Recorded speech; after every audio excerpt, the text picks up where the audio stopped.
रोई रोई बनी पूछे आंसू भर नए नवा हमके बिसरलु अम्मा देके कन्यादानवा।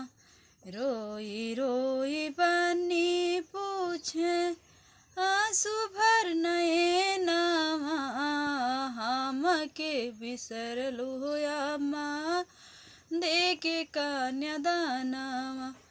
मम्मी बिसार दिहली दूधवा पियाई के पापा बिसार दिहला बेटी पुकारी के।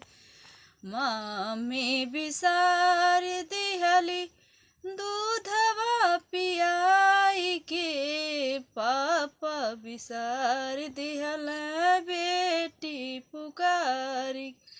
रोई रोई बनी पूछ आंसू भर नए नवा। रोई रोई बनी पूछ आंसू भर नए नवा हमके बिसरलहु चाचा देके कन्यादानवा। हमके बिसरलहु चाचा देके कन्यादानवा। चाची बिसारी दिहली बेटी पुकारी के। चाची बिसारी दिहली बेटी पुकारी के। चाचा बिसार दिहल देके कन्यादानवा। चाचा बिसार दिहल देके कन्यादानवा। रोई रोई बनी पूछ आंसू भर नए नवा।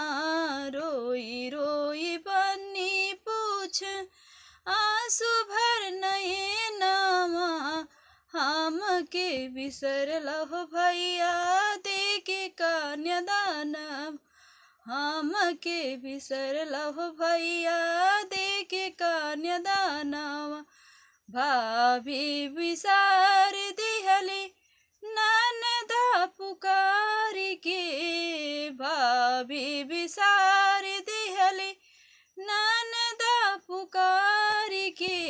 भैया बिसार दिहल बहिना बोलाई के। भैया बिसार दिहल बहिना बोलाई। रोई रोई बनी पूछ आंसू भर नए नवा। रोई रोई बनी पूछ आंसू भर नए नवा हमके बिसरलु अम्मा देके कन्यादानवा।